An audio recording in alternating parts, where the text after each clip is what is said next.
오늘 우리 본말 통해서 여호와의 영이 나를 통하여 말씀하셔 여섯 번째 말씀이면서 예배에 대해서 두 번째 말씀 드리도록 하겠습니다. 그들과 나 사이에 표징을 삼았노라. 하나님께서는 예배를 통해서 우리와 하나님 사이에 표징을 삼았습니다. 너희들은 나의 자녀고 나의 백성이다. 표징을 삼으셨습니다. 예배는 소중하고 중요합니다. 제가 이 예배에 대해서 특별히 이렇게 연초에 여러분에게 말씀을 드리는 이유는 우리가 예배를 항상 드리지 않습니까? 1년에도 또 한 주간에도 많은 예배를 드립니다. 저도 1년에 한 500번 정도 예배 드리는 것 같습니다. 굉장히 많은 예배를 드리죠.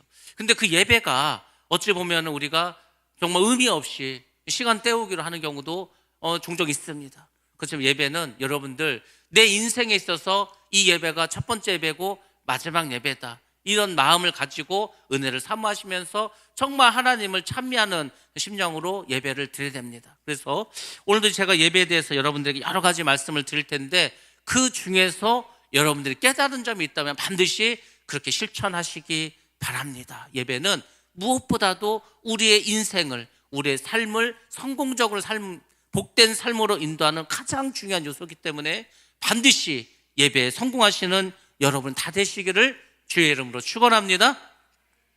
예배는 성도의 특권이면서 또한 의무입니다. 또 예배는 누구나 다 드릴 수 있는 것이 아닙니다. 아무나 다 예배 드린다고 예배가 아닙니다. 하나님을 믿고 하나님의 자녀고 예수 그리스도를 구주로 믿는 사람들이 드리는 것이 바로 예배라는 겁니다. 모든 예배를 하나님 다 받아주시는 것도 아닙니다. 예배는 하나님께서 알려주신 대로 드려야 합니다. 하나님께서 제사를 이렇게 지내라고 말씀하셨습니다. 가르쳐 주셨습니다.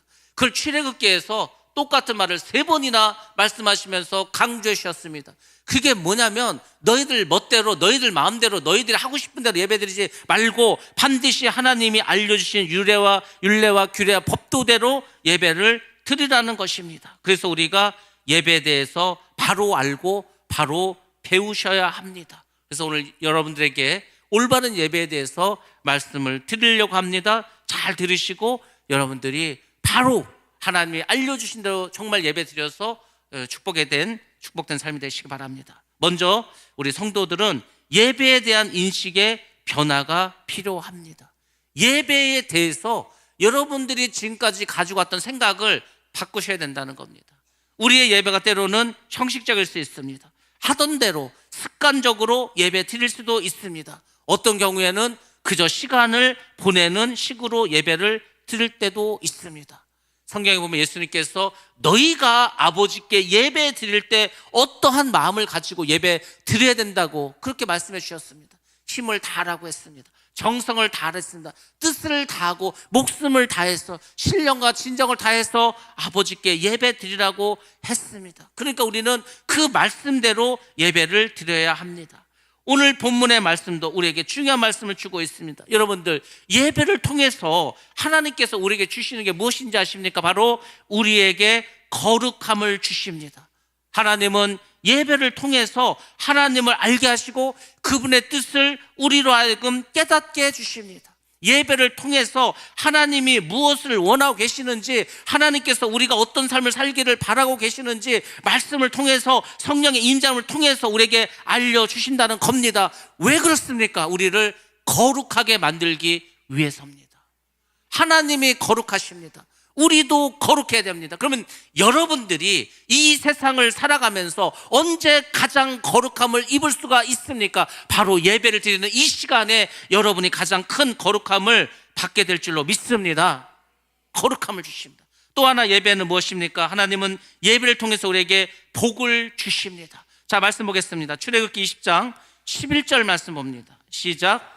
이는 엿새 동안에 나 여호와가 하늘과 땅과 바다와 그 가운데 모든 것을 만들고 일곱째 날에 쉬었음이라. 그러므로 나 여호와가 안식일을 복되게 하여 그날을 거룩하게 하였느니라. 아멘. 아멘. 하나님은 예배 드리는 안식일 날을 복되게 했습니다. 그날을 거룩하게 하셨습니다. 그러니까 복된 이날 주일날 우리는 나와서 우리가 거룩함을 입게 되셔야 되고 또 이 날을 통해서 우리는 새로워져야 합니다. 여러분들, 믿지 않는 사람들, 예수를 모르는 사람들은 주일날 무엇을 합니까? 놀러 갑니다. 자기 볼일을 봅니다. 또 쉰다고 합니다. 여러분들, 근데 예수를 믿는 우리는 어떤지 아십니까? 예배를 드리러 교회에 나와서 예배를 드림으로 하나님께로부터 복을 받는 날이 바로 주일 날이라는 겁니다. 하나님은 우리에게 복을 주시기를 원하십니다. 왜? 그분은 우리의 아버지가 되시기 때문에. 아니, 자녀가 복 받는 것을 부모가 원하지 않겠습니까? 그러니까 너희들이 나오라는 겁니다. 너희들이 나오면 내가 너희에게 복을 주겠다고 합니다. 얼마나 좋은 날입니까? 얼마나 복된 날입니까? 이 날에 우리가 나와서 이 거룩한 날 은혜를 받는다면 이것보다 더 큰 복이 어디에 있겠습니까? 그래서 우리는 예배를 나올 때 하나님이 오늘도 나에게 복을 주신다, 그 소망하는 마음과 간절한 마음을 가지고 나와야 합니다. 그리고 주일은 또 우리에게 여러 가지 어떤 의미가 있는데 그 중에 하나는 우리가 이 구원의 기쁨과 감격을 잊지 않기 위해서 나와 예배를 드려야 한다는 겁니다. 여러분들, 우리가 구원의 기쁨, 구원의 감격, 이것을 반드시 경험하셔야 됩니다. 나는 예수를 믿어도 정말 하나님이 나를 위해서 예수 그리스도를 보내주시고 그 피로 내가 죄사함을 받았다, 나는 그 죄사함을 받아서 너무 죄사함을 받은 기쁨이 크다, 이런 경험도 없다.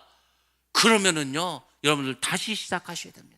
이거는 가장 기본 중에 기본이고 기초 중에 기초입니다. 내가 그 구원함을 얻은 기쁨을 누렸다. 그러면은 그것을 잊지 않기 위해서 기도하시고 예배 드려야 됩니다. 그리고 예배 나와서 반드시 하나님을 경배하셔야 합니다. 하나님, 지옥 갈 수밖에 없는 나를 이렇게 천국에 가게 하셨으니 얼마나 감사하고 얼마나 고마운지 정말 하나님 너무너무 감사합니다. 하나님을 찬양하고 경배하셔야 됩니다. A.W. 토저라고 하는 분이 이렇게 말했습니다. 경배로부터 솟아나지 않는 수고는 헛된 것이요, 모든 인간의 공과가 심판받는 날 마른 나무 토막이나 곡식의 구루터기가 되고 말 것이다. 우리가 예배를 드리면서 하나님께 경배하고 찬양하지 않는다면 그것은 모든 헛된 수고고, 우리가 하나님 앞에 섰을 때 그저 마른 나무 토막처럼 곡식의 구루터기처럼 별거 아닌 아무것도 아닌 존재가 된다는 거예요. 여러분들, 하나님께서 나를 사랑하시고 나를 구원하셨다, 그 기쁨, 그 감사, 그것을 여러분들이 잊는다면, 아니면 기억도 못한다면, 그런 경험도 없다면 여러분들 반드시 그것부터 여러분들이 회복하시고 경험하셔야 합니다. 여러분들, 우리가 하나님이 우리를 구원하셨고 나를 구원하셨다는 게 믿어지지 않는다 그러면은 먼저 그걸 가지고 열심히 기도하시기 바랍니다. 하나님, 저는 교회를 나온 지 10년 20년 돼도 하나님께서 나를 구원하셨다는 그 마음이 전혀 깨달아지지 않습니다. 그 기쁨도 내가 모르겠습니다. 내가 죄인인지도 잘 모르겠습니다. 죄인인지를 모르니 죄사함을 받았다는 그 죄사함의 기쁨을 어찌 알 수가 있겠습니까? 그거부터 회복을 하셔야 돼요. 그걸 회복하시고 그걸 경험하시고 그걸 잊지 않기 위해서 예배를 드리셔야 합니다. 이것을 경험한 사람들은 이 구원의 기쁨을, 정말로 이 구원받은 기쁨을 기억한 사람은 그래서 이렇게 고백을 합니다. 우리가 잘 아는 복음성가 중에 멀고 험한 이 세상길이라는 복음성가가 있습니다. 그 3절은 이렇게 가사가 쓰여져 있습니다. 눈물로써 회개하고 아버지의 품에 안기어 죄악으로 더럽힌 몸 십자가에 못 박았네. 여러분의 죄를 십자가에 못 박아야 됩니다. 그럼 죄사함을 얻게 됩니다. 죄사함의 기쁨을 받게 됩니다. 그러면 어떻게 고백한지 아십니까? 구원함을 얻은 기쁨 세상에서 제일이라. 구원함을 받은 기쁨이 세상에서 제일 가는 것입니다. 구원함을 받지 못했는데 돈만 많이 벌었어, 높은 자리에 올라갔어, 권세를 얻었어, 근데 구원을 못 받았어. 아무 의미가 없다는 겁니다. 구원함을 받은 기쁨이 가장 큰, 제일 되는 기쁨이고 가장 큰 복이라는 겁니다. 그럼 그런 사람들은 이제 앞으로 어떻게 살겠다고 고백을 합니까? 영광의 길 허락하신 내 주 예수 찬양하네. 주님을 찬양하면서만 삽니다. 뭐 다를 게 없어. 뭐 기도도요, 뭐 별로 달라고 할 것도 없어. 그냥 구원을 해주셨는데, 하나님께서 지옥 갈 나를 천국에 보내주셨는데 뭐 별로 그렇게 달라고 할 것도 없어. 그저 하나님 감사합니다, 고맙습니다, 나는 너무 기쁩니다. 그러니까 여러분들 그 기쁨을 하나님께 영광 돌리면서 감사하면서 이렇게 살아가지 않습니까? 날마다 그 은혜를 고백하면서 살아갑니다. 그러면 하나님께서는 그 사람에게 또 은혜를 주시고 복을 주시고 마음의 기쁨과 감사가 넘치게 하십니다. 그래서 찬양에는 능력이 있는 겁니다. 그래서 우리가 항상 미리 모여서 찬양을 통해서 하나님께 경배를 드리는 겁니다. 경배가 없고 찬양이 없고 찬미가 없는 제사는요, 하나님이 받지도 않습니다. 그러므로 여러분들 구원함을 받은 이 기쁨을 하나님께 찬양하시기 바랍니다. 경배 드리시기 바랍니다. 그러면 뭐 시기, 질투, 원망 이런 게 생길 것도 없고요, 그런 악한 마귀들은요 다 도망가 버립니다. 여러분들 찬양하시기 바랍니다. 하나님을 경배하시기 바랍니다. 그것이 예배 가운데 있다는 겁니다. 성도는 신앙생활에 예배를 드립니다. 특별히 주일 예배를 최우선에 두고 여러분의 삶을 살아가셔야 됩니다. 신자라면 온전한 예배 참석과 예배를 위한 헌신, 이것이 바로 뭡니까? 그 사람의 믿음의 척도가 되지 않습니까? 주일 예배만 드린 사람이 있어. 근데 수요 예배도 드려. 조금 더 믿음이 좋은 거 아닙니까? 근데 주일 예배도 드리고 수요 예배도 드리고 금요 기도에도 나와. 더 믿음이 좋은 거 아닙니까? 거기다 새벽 예배까지 나와. 훨씬 더 믿음이 좋은 거 아닙니까? 근데 그 나머지 시간에 부흥회도 가고 기도원도 가. 믿음의 척도는요 다른 곳에서 있는 게 아니고 예배를 얼마나 드리는가에 있습니다. 제가 말하지 않습니까? 저는 한 1년에 500번은 기본적으로 예배를 드린다고. 왜 그렇습니까? 최종이니까, 목사니까. 여러분들 예배 드림이 여러분에게 기쁨이 되고 감사가 되고 여러분의 삶의 모든 것에 기준이 돼야 됩니다. 기준. 우리가 군대 가면은 또 학교에서 체육 시간에 항상 제일 먼저 뭐 하는 거야? 기준을 먼저 삼아. 가운데를 기준할 건지, 왼쪽을 기준할 건지, 오른쪽을 기준할 건지, 그 기준에 따라 달라지지 않습니까? 여러분의 삶이 어떤 삶이 되냐, 복된 삶이 되냐, 은혜의 삶이 되냐, 축복의 삶이 되냐, 그것은 여러분의 삶 속에 예배를 어떻게 놓느냐에 따라서 달린 줄로 믿습니다. 예배는 항상 여러분 삶의 최우선에 있어야 할 줄로 믿습니다. 이렇게 예배에 대해서 여러분의 인식이 바뀌어야 됩니다. 두 번째로 예배는 하나님과의 관계 형성을 목표로 해야 된다는 겁니다. 하나님과 인간이 만나는 시간이 있습니다. 여러분 하나님을 어디서 언제 만나십니까? 물론 우리가 기도하면서 무시로 하나님을 만날 수 있습니다. 그렇지만 예배를 통해서 우리는 하나님과 교제할 수가 있습니다. 하나님과 성도와의 영적인 관계를 인정하는 것이 바로 예배라는 겁니다. 그러니까 여러분의 삶이 늘 예배 삶이 되어야 됩니다. 관계는 중요하지 않습니까? 내가 어떤 사람과 관계가 좋아, 그러면 계속 연락하죠. 계속 만나죠. 사이가 안 좋아졌어, 관계가 끊어졌어, 그러면 더 이상 연락하지 않습니다. 아담과 하나님이 처음에 창조하셨을 때, 죄가 들어가기 전에는요 항상 관계가 좋았습니다. 날마다 만나고 대화했습니다. 근데 아담이 범죄하게 되었습니다. 범죄한 아담은 어떻게 된지 아십니까? 결국 하나님과의 관계가 깨져버리고 맙니다. 여러분들 우리가 시험에 들었다. 시험에 든 가장 큰 첫 번째 증상이 뭡니까? 예배 나오지 않습니다. 하나님과의 관계가 끊어졌다는 겁니다. 하나님과의 관계가 끊어지면 사람과의 관계도 끊어지고 모든 축복과 모든 하늘로부터 내려오는 풍성한 복에서 끊어지게 됩니다. 그리고 믿지 않는 사람처럼 살아갑니다. 그것을 누가 원하는지 아십니까? 사탄 마귀가 원합니다. 사탄 마귀 귀신들은 자기들이 하나님과 교제할 수 없습니다. 하나님과 관계를 맺을 수 없습니다. 그들은 영원히 지옥불에서 고난당하고 고통당할 수밖에 없습니다. 그래서 사람들을 공격합니다. 왜? 자기들만 지옥 가기 억울하다는 거예요. 그래서 사람들을 공격해서 같이 끌고 가는 겁니다. 물귀신 작전이죠. 우리만 지옥 가서 살기 싫다, 내가 어찌하든지 믿는 자라도 넘어뜨려서 같이 지옥에 가리라. 이것이 사탄 마귀 귀신의 사명입니다. 목표입니다. 거기에 넘어지게 하려고 얼마나 한지 아십니까? 어찌하든지 하나님과의 관계를 끊어버리려고 하는 것이 마귀의 전략입니다. 예배는 이런 죄로 깨진 관계를 점진적으로 견고하게 하고 확고하게 만들어 가는 것입니다.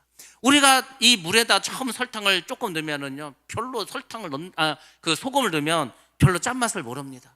그렇지만 거기다 한 숟갈 더 넣고 한 숟갈 더 넣고 계속해서 이 소금을 넣으면은 점점 농도가 진해집니다. 그러니까 처음에는 농도가 1%밖에 안 됐는데 뭐 10% 되고 50% 되고 점점 농도가 진해지죠. 그래서 나중에는 다른 것이 들어올 수 없을 만큼 굉장히 짠맛이 됩니다. 여러분들, 여러분의 심령에 예배를 통해서 은혜를 받는 거예요. 성령 충만을 받는 거예요. 예배를 통해서 여러분의 믿음의 농도가 점점 짙어져. 그러면은요, 어떻게 되는지 아십니까? 여러분 속에 있었던 더럽고 악한 마귀들이 떠나갑니다. 물고기들이, 바다에 사는 그 물고기들이 어느 정도의 농도에서는 바닷물에서 삽니다. 바닷물이 뭐 이 소금의 농도가 한 3% 정도 되지 않습니까? 0.3%? 근데 이게 막 농도가 심해져. 그럼 이제 물고기들이 못 삽니다. 다 떠나갑니다. 여러분들, 여러분의 심령 가운데 이 믿음의 농도가 강하면은요, 이 안에 있는 사탄 마귀들이 여기서 견딜 수가 없어. 지들이 떠나는 거예요. 살 수가 없기 때문에. 여러분의 믿음이 농도가 진해지고 하나님과의 관계가 견고해질수록 사탄 마귀들이 떠나갑니다. 살 수가 없어.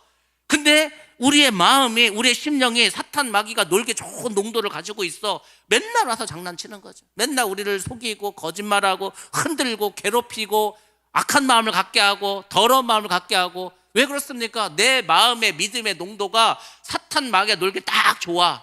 그럼 그렇게 되는 겁니다.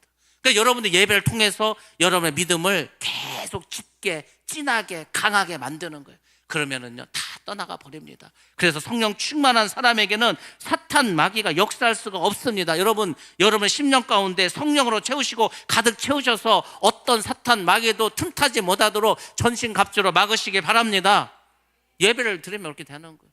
그러니까 여러분들 예배를 많이 나오시기 바랍니다. 규칙적으로 예배를 드려야 됩니다. 하나님과 올바른 관계를 유지하려면은 계속 예배를 참석하셔야 됩니다. 그래서 예배학자 윌리엄 템플은 이렇게 말했습니다. 예배를 드린다는 것이 무엇일까? 예배를 드리는 것은 첫 번째 이렇게 말합니다. 하나님의 거룩하심에 양심을 각성시키는 것이다. 하나님이 거룩하십니다. 깨끗하십니다. 하나님은 빛이십니다. 하나님은 거울이십니다. 근데 우리가 예배를 나오면은요, 그 빛에, 그 밝은 빛에, 또 그 거울에 나의 양심을 비춰봤더니 때가 꼈어. 더러워. 그럼 어떻게 합니까? 여러분들, 우리가 예배를 통해서 거룩하신 하나님을 기준해서 나를 비춰보는 거예요. 내가 일주일 동안 죄를 졌구나. 일주일 동안 나쁜 짓을 했구나. 회개하지 않습니까? 죄를 발견하지 않습니까? 그래서 예배를 나오라는 거예요. 거룩하신 하나님을 만나고 그분의 말씀을 들어야 우리가 생기지 않습니까? 그래서 예배는 소중한 것입니다. 두 번째, 하나님의 진리로 지성을 기르는 것입니다. 우리가 말씀을 왜 공부합니까? 교회를 다니고 예수를 믿는데 성경을 잘 몰라. 성경을 잘 모르면은요, 교회는 다니는데 여전히 세상으로 살아갑니다. 여전히 세상이 주는 가치관과 믿지 않는 사람의 생각으로 살아갈 수밖에 없습니다. 진정한 성도의 삶은 무엇인가? 말씀을 봐야죠. 말씀을 공부해야 되지 않겠습니까? 무엇이 죄인가? 어떻게 사는 것이 천국의 삶인가? 말씀을 공부해야 알 것이지 않습니까? 물론 우리가 설교를 통해서도 말씀을 듣습니다. 근데요, 제가 이렇게 보니까 그렇지 않습니다. 우리 월요일에 성경 공부를 합니다. 1시간 반 정도를 합니다. 우리가 이제 요한복음을 끝냈고 마태복음 한 20장을 끝냈습니다. 말씀 한 절 한 절을 읽고 그 무슨 말씀인가를 생각해보고 묵상해보고 토론해보면은요, 그 말씀이 우리가 평소에 알고 상식적으로 알고 있었던 거 다르다는 것을 많이 알게 됩니다. 아, 그렇구나. 아, 이 말씀이라는 게 내가 이 생각지도 못했는데 하나님은 우리에게 이렇게 말씀하셨구나. 이렇게 살기를 원하고 있구나. 예배를 통해서 하나님의 진리를 알아야 우리의 지성이 점점 깊어지게 되는 겁니다. 말씀에 깊이가 있어야 믿음이 뿌리를 내는 겁니다. 말씀을 모르는데 무엇으로 믿음의 뿌리를 내립니까? 그래서 예배를 통해서 하나님의 진리로 우리의 지성을 길러야 된다는 겁니다. 세 번째로는 하나님의 아름다움으로 상상력을 맑게 하는 겁니다. 저는 이 말씀을 굉장히 좋아합니다. 여러분들, 하나님이 어떤 분인지 아십니까? 우리는 하나님 하면 사랑의 하나님, 공의와 정의 하나님, 능력의 하나님 말합니다. 근데 여러분들, 하나님의 속성 중에 한 가지 중요한데 우리가 언급하지 않는 게 있다면 하나님은 아름다운 분이라는 겁니다. 하나님의 아름다운 것을 여러분들 아십니까? 하나님은요, 그 아름다움으로 세상을 아름답게 창조하셨습니다. 그분은요, 우리가 바라볼 수도 없는 그런 아름다움을 가지신 분이 하나님이라는 겁니다. 근데 예배를 통해서 그 아름다운 하나님을 바라보면은요, 하나님께서 우리의 상상력을 맑게 해주십니다. 하나님은요, 아주 창의력이 많으시고 창조적이시고 맑으신 분입니다. 상상력이 많으시기 때문에 그 하나님의 상상력을 우리에게 주십니다. 우리는 그것을 지혜라 말합니다. 지혜. 하나님은요, 우리에게 막 지혜를 주십니다. 이것을 사업하는 사람이 그 지혜를 갖게 되면 어떻게 된다고 했습니까? 사업의 아이템이 막 떠오르는 거예요. 그냥 돈 버는 게 다 보여. 어떻게 하냐? 왜? 하나님 상상력을 주시기 때문에. 하나님의 일꾼이, 하나님의 사역자가 이 하나님의 아름다움을 통해서 상상력을 얻게 되면은요, 내가 어떻게 교회를 섬기고, 내가 지금 어떻게 해서 자녀들을 말씀을 양육하고, 내가 지금 맡은 자리에서 어떻게 해야 됐다는 그 상상력이 막 나옵니다. 제가 그러지 않았습니까? 누군가가 미쳐야 돼. 누군가가 이런 하나님 주시는 상상력으로 미치면은요, 이 사람이 막 교회를 통해서 뭔가 일하고 싶어. 그러면 저는 그 사람에게 자리를 펴주는 거예요. 마음껏 한번 일해보라고. 그러면은요, 그 사람을 통해서 다른 사람들과 영향을 받는 겁니다. 부흥하는 교회가 뭔지 아십니까? 그런 사람이 있으면 격려해주고 기도해주는 거예요. 그 사람이 그를 잘할 수 있도록 더 우리가 북돋아 주는 겁니다. 망하는 교회는 뭔지 아십니까? 야, 쟤가 왜 튀냐? 저 뭔데 저렇게 나서냐? 그래서 자꾸 그걸 못하게 해. 아무도 교회를 안 하려고 그래. 그럼 그 교회는 멸망하는 겁니다. 여러분들, 하나님은요, 우리에게 상상력을 줍니다. 그 교회에 그런 사람이 한 사람만 있어도 부흥하고 성장합니다. 제가 말하지 않습니까? 청주에 가면은 순복음 중앙교회가 있다고. 그 교회가 10,000명이 넘습니다. 그 시내 큰 교회, 붉은색 그 벽 돌리는 교회입니다. 그 교회가 처음부터 큰 교회가 아니야. 거기 집사님과 권사님들이, 야, 우리가 돈도 별로 없어, 헌금도 많이 못하고, 배운 것도 없고, 능력도 없고, 우리가 뭐 교회에서 뭐 노래를 잘하냐, 악기를 할 수 있냐, 뭘 하냐, 할 수 있는 게 없어. 하나님 상상을 주셨습니다. 우리가 할 수 있는 일은 가서 그냥 복음을 전도하자. 전도. 우리가 낮에 할 것도 없는데 그냥 교회 와서 기도하고 전도하러 가죠. 이분들이요, 모여서 맨날 전도했습니다. 그래서 교회를 부흥시켰어. 물론 다른 여러 가지 이유가 있었겠죠. 근데 기도하다 보니까 하나님 어떤 생각을 주시는 거예요. 상상력이 뭡니까? 상상력은 생각입니다. 생각. imagine. 생각을 주시는 거야. 내 머릿속에서 이미지를 주시는 거야. 그게 상상이지 않습니까? 머릿속으로 그려보는 거야. 야, 이렇게 하면은 우리 교회가 어떻게 될 텐데, 야, 이렇게 하면은 많은 사람들이 올 텐데. 하나님 주신다고.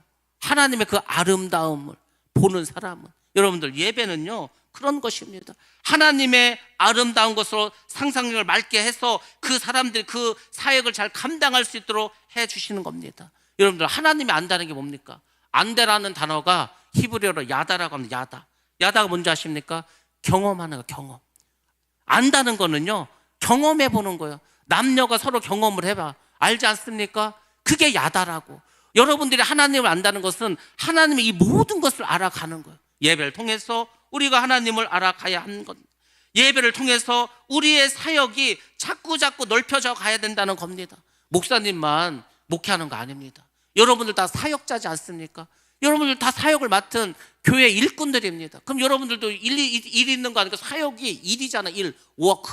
일입니다. 일하셔야죠. 일을 뭘로 합니까? 하나님 주시는 은혜와 능력과 축복을 받아서. 근데 하나님이 거기다 상상력까지 주셨다. 그러면 그 한 사람으로 인해서, 그 선한 영향력으로 인해서 다른 사람들이 영향을 받아서 자꾸 교회가, 이 사람도 변하고 저 사람도 변하고, 그러면 그 교회가 부흥하고 성장하는 겁니다.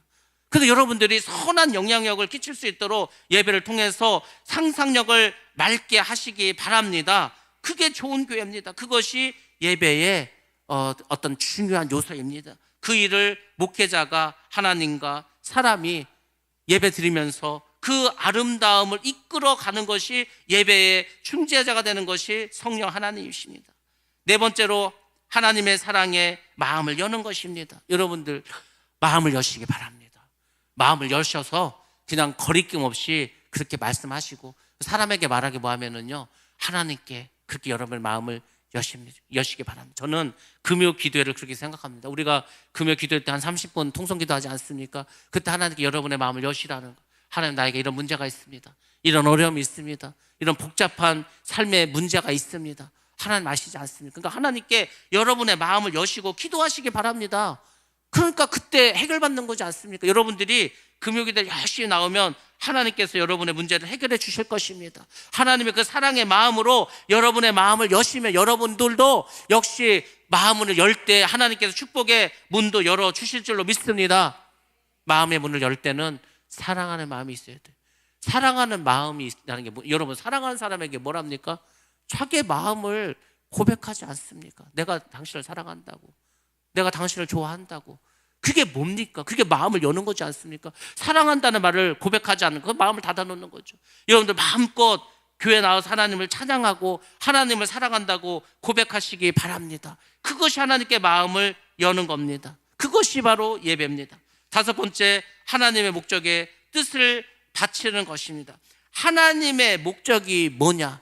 하나님의 뜻이 무엇이냐? 이것을 배우고 그것에 자기의 삶을 드리는 것이 예배라는 겁니다. 그러면 하나님 중심의 믿음의 삶을 살아갈 수가 있고 충성된 청직의 삶을 살아갈 수가 있습니다. 참된 예배는 하나님이 기뻐하십니다. 참된 예배자는 하나님의 복을 받게 되어 있습니다. 이것이 예배입니다. 거룩함과 신실함으로 우리가 살아간다면 결국 우리는 세상의 가치관을 우리 심령에서 다 몰아내고 오직 예배드리는 삶으로 우리의 모든 삶이 다 변화되게 될 줄로 믿습니다. 자, 우리 말씀 한번 보겠습니다. 학개서 1장 5절 말씀. 자, 같이 봅니다. 시작. 그러므로 이제 만군의 여호와가 이같이 말하노니 너희는 너희의 행위를 살필지니라. 아멘. 아멘. 예배는 자기의 자신을 살펴보는 겁니다. 그게 바로 예배자의 삶이라는 겁니다. 그러니까 여러분들이 예배자의 삶을 살기 위해서 늘 자신을 살피시기 바랍니다. 그 하나님을 원하시는 거예요. 늘 나의 마음을 살피고 돌아보는 거예요. 그러면 하나님이 반드시 복을 주십니다. 예배자는요, 결국 축복된 삶을 살아갈 수밖에 없습니다. 우리가 잘 아는 사람 중에 록펠러라고 하는 사람이 있습니다. 인류 역사상 가장 부유한 사람이라고 하는 게 록펠러입니다. 도대체 록펠러가 어떻게 이렇게 부자가 될 수 있었을까? 이 사람 물질적으로만 부자로 산 것이 아닙니다. 물론 이 사람에 대해서 부정적으로 평가하는 사람도 많이 있습니다. 근데 여러분, 그렇지 않습니다. 이 록펠러가 어떻게 이렇게 부유한 삶을 살게 됐고 어떻게 성공적인 삶을 살아갈 수 있었는가? 다른 게 아닙니다. 어머니가 아들에게 유언을 했습니다. 그 유언대로 살았기 때문입니다. 말씀대로 살았고 예배자의 삶을 살았기 때문입니다. 어머니가 그 아들에게 준 10가지 유언, 제가 여러분에게 말씀해 드리겠습니다. 여러분이 이렇게 사시기 바랍니다. 그 여러분의 자녀들도 이렇게 살아갈 수 있도록 해주시기 바랍니다. 첫 번째로는 하나님을 친아버지로 섬기라는 겁니다. 하나님을 아버지로 섬기는데 친아버지로 섬기라는 거예요. 여러분은 아버지에게 어떻게 합니까? 공경하고 사랑하고 순종하고 또 의지하지 않습니까? 의지하는 거. 저는요, 제가 20살 때 저희 아버지가 돌아가셨습니다. 기도를 갔는데 이제 강사 목사님을 처음 만나서 이렇게 상담을 하는데 제가 첫 마디가 그랬습니다. 작년이죠. 그때도 치면 작년에 저희 아버지 돌아가셔서 한마디 했어. 뭐 그때는 어떻다 말도 안 해서 그랬더니 막 저한테 막 혼내는 거예요. 아니, 아버지가 천국 가셨는데 하나님 아버지가 있는데 그게 뭐가 문제가 되냐. 저는 지금 그 얘기를 하려고 하는데 어떻게 얘기를 하다 보면 그렇게 됐거든요. 저는 그때부터 그래, 나의 아버지는 하나님이다. 그리고 우리 아버지는 천국에 계신다. 나중에 천국에서 만나겠지. 그냥 그 생각을 하고요. 더 이상 생각하지 않았습니다. 아버지라는 존재에 대해서 생각할 필요가 없었습니다. 왜? 하나님이 아버지니까. 그러니까 늘 하나님을 아버지로 생각하고 살았습니다. 그분께 물어보고 그분을 의지하고 그분께 모든 것을 상담하고. 여러분들, 하나님은 우리의 아버지이신 줄 믿습니다. 친아버지. 그러니까 의지하시기 바랍니다. 돈 없으면 가서 돈 달라고 하시고요, 힘들어 가서 힘들다고 하시기 바랍니다. 그 아버지가 하나님이야. 하나님을 아버지로 섬기고 사는데 그 뭐가 무섭겠습니까? 우리 아버지가 든든한데 뭐가 겁이 나겠습니까? 그러니까 너는 하나님을 친아버지로 믿고 그렇게 의지하고 그분께 항상 공경하면서 순종하면서 살으라는 겁니다. 두 번째로는 목사님을 하나님 다음으로 섬기라는 겁니다. 여러분들, 이런 말을 제가 하는 게 쉽진 않습니다. 근데 여러분에게 말씀드리는 이유는 뭐냐면 여러분들이 복 받으라는 겁니다. 제가 여러 번 말하지 않았습니까? 제가 복을 받은 게 여러 가지가 많은데 제가 왜 복을 받았나 생각하니까 다른 게 없어. 제가 그냥 주의 종을 잘 섬긴 것밖에 없어. 저는 특별히 잘한 게 별로 없습니다. 그냥 주의 종을 잘 섬겼어. 전도사를 20년 넘게 했으니 얼마나 주의 종들 했겠습니까? 지금도 목사가 됐는데도 주의 종들을 잘 섬긴다고 하지 않았습니까? 왜냐하면은 복을 주셔. 이거는요, 여러분들이 아셔야 됩니다. 하나님은요, 다른 말씀하지 않아. 너희가, 우리가 흔히 하는 얘기가, 야, 너희들이 눈에 보이는 너희 부모도 섬기지 않으면서 눈에 보이지 않는 나를 공경한다고? 그 말씀하지 않았습니까? 주의 종도 마찬가지입니다. 너희들이 눈에 보이지 않는 하나님을 공경한다고 주의 종을 그렇게 멸시하고 무시하고 뭐 순종하지 않으면서 똑같은 겁니다. 저한테 그렇게 하라는 게 아니야. 주의 종을 정말 하나님을 섬기듯이 그렇게 하면은요, 여러분이 복을 받습니다. 뭐 다른 의미로 말씀드리는 게 아니고 여러분들이 복 받으라는 겁니다. 그러면 목사는 어떻게 됩니까? 더 성도를 섬기면 되는 겁니다. 그렇지 않습니까? 목사가 받기만 하고 성도를 섬기지 않는다, 굴림하려고 한다, 그건 잘못된 거죠. 목사는 더 주의 이 백성들을, 주의 자녀를 섬기는 거예요. 그러면 되는 겁니다. 그러면 여러분들이 다 복을 받습니다. 복을 받을 수밖에 없습니다. 왜? 하나님 이렇게 약속을 하셨기 때문에. 세 번째로는 주일 예배는 본교회에서 드리라는 겁니다. 물론 오늘날 이게 참 어려운 일이죠. 그렇지만 정말 본교회에서 주일 예배를 드리기 위해서 힘쓰고 애쓰신 분들은 있습니다. 카터 대통령이 됐는데 집이 멀어. 헬기 타고 가서 본교회 가서 예배 드리고 주일학교 교사를 했습니다. 그렇게 뭐 본교에 드리려고. 제가 아는 어떤 김장로라는 분이 있습니다. 이분이 일을 하시는 분, 공사를 하시는 분인데 저기 어디 뭐 장흥, 고흥 막 이런 남쪽 곳에 해야 돼. 멀어. 토요일 날도 막 늦게 끝나 일이. 그러면 이제 이분은 새벽에 KTX를 타고 대전으로 오셔서 예배를 드립니다. 그렇게 해. 또 어떤 분은요, 집은 부산이고 교회는 서울에 있어. 이분은 항상 첫 번째 비행기 6시 비행기를 타고서 김해공항에서 비행기 타고 김포공항 내려서 교회를 갑니다. 그러니까 이제 물어보는 거예요. 어떤 사람이, 저분은 뭐 사업하는 분인가, 뭐 이렇게 매일 이렇게 주일마다 아침 일찍 비행기 타고 가는가. 그 서울을 왜 가시냐 그러면 예배 드리러 간다고, 우리 교회 간다고. 여러분들, 우리가 이런 것을 가볍게 여겨서는 안 되는 겁니다. 내가 섬기는 교회가 있어. 나의 교회야. 그곳에 가서 예배를 드릴 수 있도록 최선을 다하시기 바랍니다. 어쩔 수 없는 상황이 있겠죠. 병원에 있다든지 아프다든지 무슨 문제가 있어서 그럴 수는 있습니다. 뭐 외국에 나가 있다든지. 그게 아니라면은 될 수 있으면은 그래도 본교에 나와서 예배 드리는 것이 좋다는 겁니다. 그 다음에 네 번째는 뭡니까? 오른쪽 주머니는 항상 11조 주머니로 하라. 여러분, 11조는요 다른 게 아니고 내 그냥 믿음의 고백입니다. 믿음의 고백이야 그냥. 근데 내가 그게 아까워. 그럼 하지 마시기 바랍니다. 아까운데 하는데 하나님이 받지도 않으십니다. 11조는 뭐냐면요, 훈련입니다. 여러분들, 내가 10만 원을 벌었는데 10,000원을 11조 하는 것은 어렵지 않습니다. 내가 100만 원을 벌어서 10만 원 하는 것도 그렇게 어렵지 않습니다. 근데 내가 10억을 벌었어. 1억을 내놔야 돼. 그거 쉽지 않습니다. 그러니까 11조는 훈련된 사람이 하는 겁니다. 이 록펠러가 나중에 이제 제가 말씀드리겠지만 굉장히 많은 기부를 했습니다. 굉장히 많은 헌금을 했습니다. 막 천문학적으로 했습니다. 그 사람이 돈이 많아서 한지 아십니까? 물론 돈이 많으니까 많이 했겠죠. 근데 그게 아닙니다. 어릴 때부터 훈련 받았기 때문입니다. 지금 재벌들이 돈 많이 번다고 뭐 헌금합니까? 교회도 안 다니는데. 어릴 때부터 훈련을 시키는 거예요. 그래서 항상 오른쪽 주머니는 내가 돈을 벌면은 11조로 떼어 놓는 거예요. 아주 가난하지 않았습니까? 어렵지 않았습니까? 힘들고 어렵고 가난할 때부터 먹을 것도 없지만 그래도 어떻게 했습니까? 11조를 뗐어. 이게 훈련되니까 많아지면 많아져서. 여러분들, 우리가 그렇게 생각하셔야 됩니다. 1억을 11조 하는 게 아깝다고 생각하지 말고 10억을 벌게 하신 걸 감사해야 되지 않겠습니까? 근데 우리는 거꾸로 생각하는 거예요. 야, 1억을 어떻게 내냐고. 아니, 1억을 어떻게 내는데 10억을 벌었는데, 그렇게 생각을 하셔야 되는 거예요. 그렇지 않으면은 우리가 하나님의 복을 받을 수가 없습니다. 여러분들, 우리가 이런 걸로 많은 공격을 받습니다. 록펠러가 공격을 받듯이 뭐 주일 성수에 대해서 공격을 받고, 꼭 주일날만 예배 드려야 되냐, 꼭 11조를 드려야 되냐. 여러분들, 그런 거에 현혹되지 마시기 바랍니다. 그냥 그렇게 살아보시면, 왜 그렇게 살으라고 했으니까 그렇게 살아보면 왜 이게 중요한지를 알 수가 있습니다. 헌금은 간유해 사는 것이 아니고 사랑으로 하는 겁니다. 사랑. 내가 하나님을 사랑하는 11조가 아니라 그 이상도 합니다. 제가 우리 학생들에게 저금통을 줬습니다. 너희들 필리핀에 가는데 필리핀 선교를 위해서 우리가 지금부터 돈을 모은다.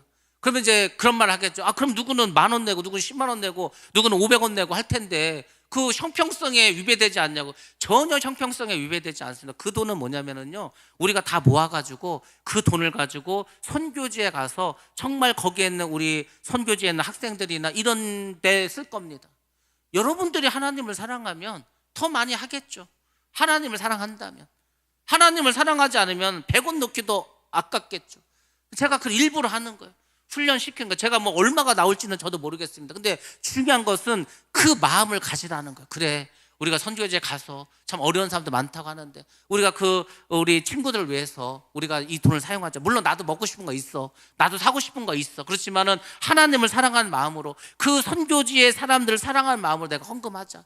어릴 때부터 그 마음을 가지면요, 어른이 돼서도 선교하고 구제하고 할 수 있습니다. 근데 그런 훈련이 안 되면 절대로 하지 못합니다. 그래서 제가 그 일을 한번 해보는 겁니다. 여러분들, 헌금은요 나중에 이게 감사로 변하게 됩니다. 내가 이렇게 헌금할 수 있도록 함에 감사합니다. 나같이 믿음 없고 못난 사람이 이렇게 하나님의 일을 하겠다고, 옛날 같으면 내가 먹고 마시고 했을 때는 이 돈을 하나님께 드린다, 이게 얼마나 감사한 일인지 아십니까? 그러면서 믿음이 깊어지는 거예요. 그러니까 헌금은 훈련이고, 그 훈련 통해서 계속해서 하나님이 복을 주는 것을 우리가 경험하게 됩니다.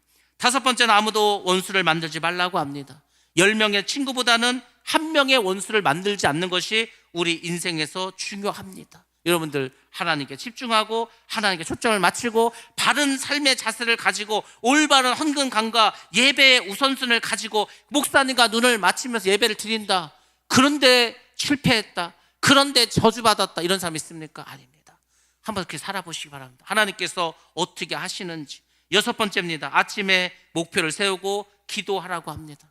저는 아침에 새벽 예배 때 기도하면은 하나님께 항상 그 기도를 합니다. 하나님, 오늘 무슨 일이 있습니다. 오늘 예배가 있고 모임이 있고 행사가 있고 또 어떤 뭐 신방을 가야 되고 합니다. 그래서 하나님께 고해. 하나님, 어떻게 하면 좋겠습니까? 어떻게 해야 되겠습니까? 그날의 일들을 점검하면서 하나님께 상의를 드리고 하나님의 인도하심을 받습니다. 여러분들이 하루를 시작해서 아침에 눈을 떴을 때 정신없이 막 출근하라고 그렇게 생각하지 말고 마음을 집중하시기 바랍니다. 하나님께 집중하시고 내가 어떻게 오늘 하루를 살까를 날마다 주님께 물어보면서 그렇게 생활해 보시기 바랍니다. 삶이 아마 많이 편하게 될 것입니다. 일곱 번째는 잠자리에 들기 전에 하루를 반성하고 기도하라고 합니다. 잠들기 전에 주님을 깊이 묵상하면서 주무시기 바랍니다. 저는 자면서 항상 주님을 생각합니다. 그럼 꿈에서라도 주님을 만나고 정말 주님을 생각하면서 자면은 마음에 기쁘고 행복합니다. 그래서 그 하루를 은혜 가운데, 여러분들 은혜 가운데 하루를 마감하니까 자면서 암세포들 다 죽지 않겠습니까? 자면서 맨날 뭐 어떻게 하지 걱정하면은요, 자면서 암세포만 커집니다. 그러니까 여러분들 잠자러 누울 때는 반드시 하루를 반성하고 주님을 바라보시기 바랍니다. 또 하나, 아침에는 여덟 번째, 아침에는 꼭 하나님의 말씀을 읽으라고 합니다. 말씀을 유튜브로 듣든지 말씀의 어플을 갖든지 큐티를 하든지 말씀이 습관화가 되도록 하시기 바랍니다. 아홉 번째는 남을 도울 수 있으면 힘껏 도우라고 합니다. 핀란드라는 나라가 러시아 이 소련으로부터 독립을 했습니다. 나라는 전쟁으로 가난했습니다. 먹을 것도 없었습니다. 온 국민이 모였습니다. 야, 우리가 새로운 나라를 만드는데 우리나라의 모토를 뭘로 정할까? 그때 핀란드는 나눔이라는 것을 그 나라의 모토로 정했습니다. 그래서 그들은 돈을 벌면은 나눴습니다. 그래서 학교가 다 공짜입니다. 이들은 박사학위까지 다 공짜로 학교 다닙니다. 계속해서 나눕니다. 그래서 복지국가가 되지 않았습니까? 나누는 것은 굉장히 중요한 것입니다. 록펠러는 재단을 설립했습니다. 373조 원을 이 재단에서 기증을 했습니다. 자기 자신도 7,700억 원이나 되는 돈을 사회를 위해서 나눠줬습니다. 그 록펠러는 주는 자가 받는 자보다 복이 있다는 그 말씀을 가지고 살았습니다. 아들에게 글을 남깁니다. 돈을 남에게 남겨주기 시작한 후부터 재산이 늘어나는 선물을 받게 되었다. 나눠주고 나눠주면 계속해서 하나님은 채워주십니다. 저도 뭐 어디서 돈이 생기면 또 뭐 누구에게 주고 또 누구에게 주고 누구에게 줬는지 누구에게 받았는지도 잘 몰라. 그냥 생기면 여기도 주고 저기도 주고 합니다. 계속해서 생겨나는 거예요. 여러분들, 그렇게 살아가는 겁니다. 교회의 목적은요, 선교하고 구제하는 겁니다. 복음을 전하고 가난한 사람들, 과부, 고아, 객, 어려운 사람들을 도와주는 것, 그것이 교회가 할 일이지 않습니까? 자녀들에게 철저한 금전 교육도 시켰습니다. 여러분들, 돈은요 소중한 것입니다. 철저하게 교육을 시키면 반드시 하나님 원하는 그런 경제관을 갖게 됩니다. 열 번째는 예배 시간에 항상 앞에 앉으라고 말했습니다. 우리가 다 많이 들었던 말이지 않습니까? 많이 들었던 말이 좋은 말이고 그것이 진리라는 것입니다. 성도는 예배의 풍성함을 통해서 믿음의 단계를 높여가는 겁니다. 믿음의 단계를 높이기 위한 것이 이 예배의 목표가 돼야 합니다. 성도는 철저하게 주일을 구별하고 주일 예배를 사랑해야 됩니다. 예배를 사랑해야 되는 거예요. 예배를 사랑하는 것이 곧 하나님을 사랑하는 길인 줄로 믿습니다. 예배를 열정적으로 사랑하시기 바랍니다. 사랑하면 헌신하고 충성이 기쁨이 됩니다. 그 예배가 그만큼 소중하다는 것입니다. 이러한 원칙을 잃어버리거나 소홀히 취급하는 것이 가장 큰 영적인 손실이고 타락입니다. 여러분들 스스로 예배를 우리 신앙생활의 가장 중요한 목표로 삼으시기 바랍니다. 천국에 가면 예배밖에 드릴 게 없습니다. 천국 백성은 삶으로 예배를 드립니다. 그 삶이 변화될 때 여러분의 삶은 천국으로 변화되게 될 줄로 믿습니다. 예배에 대해서 새로운 마음을 가지시고 예배의 풍성함 속에서 은혜 받으시고 축복 받으시고 가정들마다 모두가 예배를 통해서 하나님의 나라를 이루어 가시기를 주의 이름으로 축원합니다.